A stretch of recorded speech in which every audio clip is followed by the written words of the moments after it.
Hello everyone, welcome to Topper IS. So as part of our daily series, today also we will look into few of the news that was important taken from Hindu as well as PIB. Okay, so let's see what was the important. So the first one with respect to a Supreme Court ruling. Okay, so with the heading, activist welcome top court's ruling. Okay, so what was the issue? See, activists had pointed out that several states had already exhausted their ration card quota, okay, under the National Food Security Act. So they go on to say that 22 out of 29 states had less than 5% quota remaining, okay. So 28, it should be number of states, okay, 5% quota remaining. So almost exhausted. So moment already the allocated ration is exhausted, how will you supply food grains to a needy people, poor, more than that, migrant workers, right?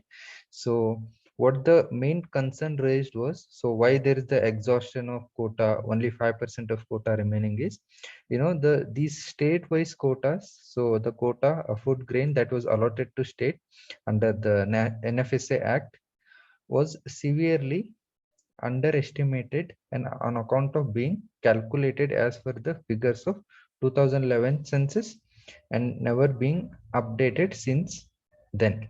So the quota allocation is based on 2011 census.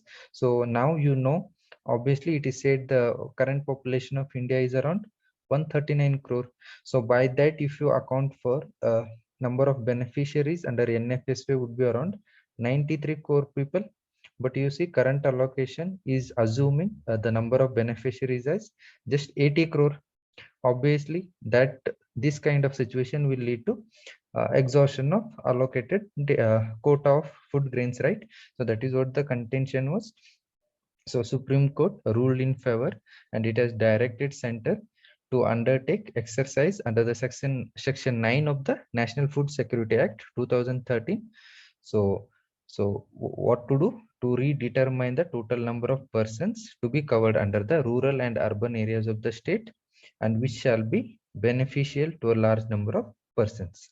Okay, so determine what is exact people who can get a service, food grains under National Food Security Act. Okay, so this was the issue.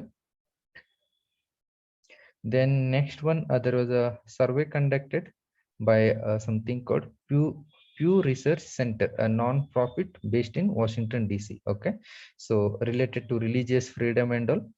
So what was the findings of the survey was most Indians cutting across religions. So India is a multi-religious country.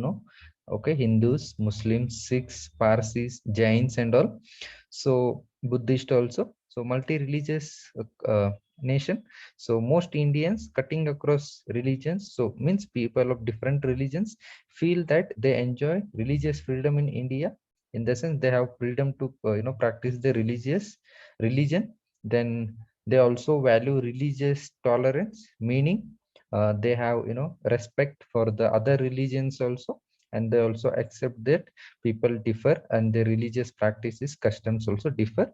So they show a tolerance attitude, and also regard respect for all religions as central to what India is a nation. So respecting all other religions is what constitute India as a nation, is also view of the people. Okay, and at the same times, another trend was seen at the, what was the trend is, majority in each of the major religious groups show a marked preference for religious segregation, meaning they want to live separately. Yes, there is a respect for other religions, there's a religious tolerance, okay, and we have to respect all because we are Indians, we respect all the religions, yet people want to do not want to mix up with other religions. So they prefer religious segregation, so non-mixing of religions.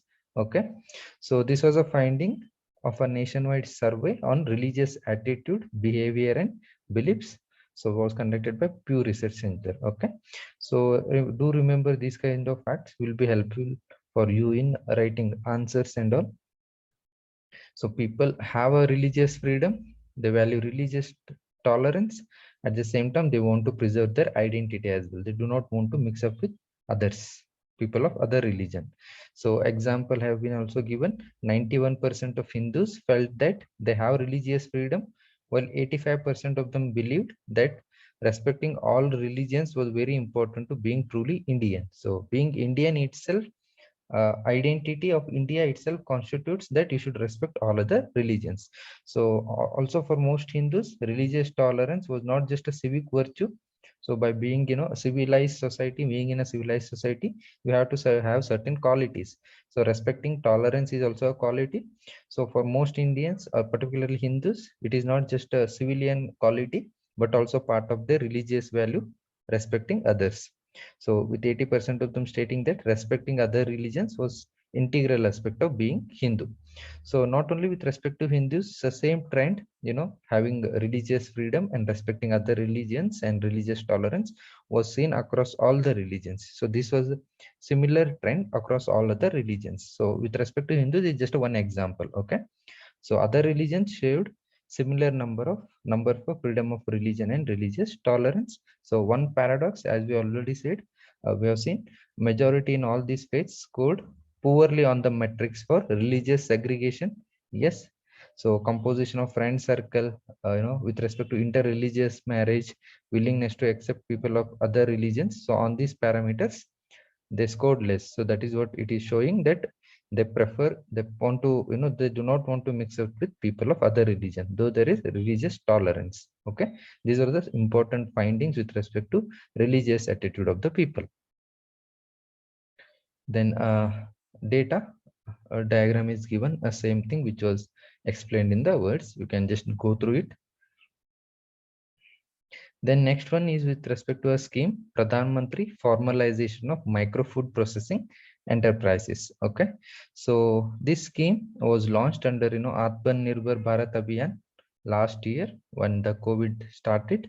Okay, so as part of this scheme, over a period of 1 year, different things have been achieved. The scheme was able to achieve things like, a seed capital worth 25 crore dispersed to state rural livelihood mission under the scheme.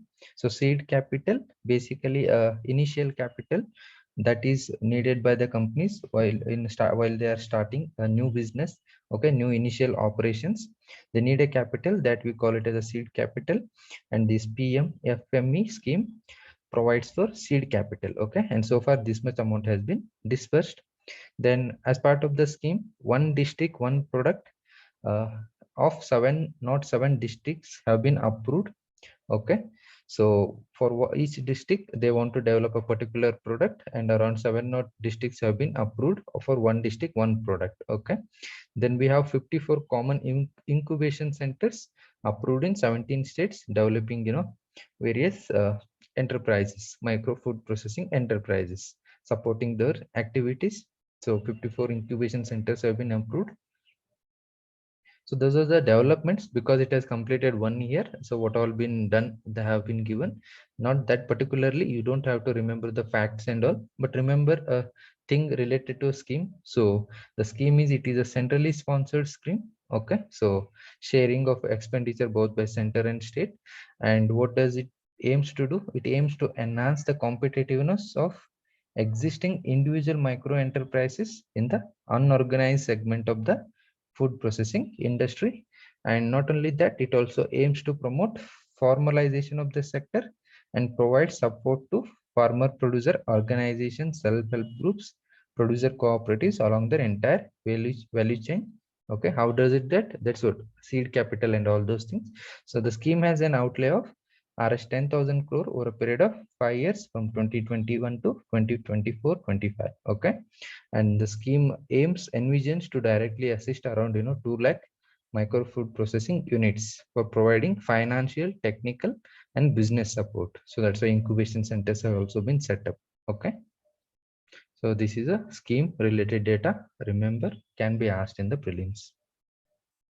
Then next with respect to app, Atmanirbhar Krishi app. So what is this app is? So Atmanirbhar Krishi app aims, is created to equip farmers with actionable agricultural insights and early weather alerts. So insight is very important wherever you go, whatever you do. from agriculture activity to academics. Insights, ideas are very important. Information is very important. So Atmanirbhar Krishi app, what kind of data it gives to farmers? Data related to soil type, soil health, moisture, weather, water table. All data is aggregated, and then this data is analyzed.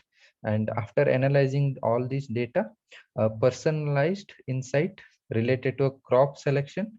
So depending on soil, moisture, weather, water table, what kind of crop you should select in that location, what is the fertilizer requirement of that area, and water needs that a particular crop requires at particular area. So these all things will be given. So this is nothing but insight information to farmers. And how this is being able to how they are able to do this. The Atmanirbhar Krishi app brings together data relevant to the farmer and his farm from various agencies and departments of the government, IMD, ISRO, and National Water Informatics Center. So data from all these agencies will be collected. So that will help in the analysis of soil, okay, soil health, moisture, weather, and all these things.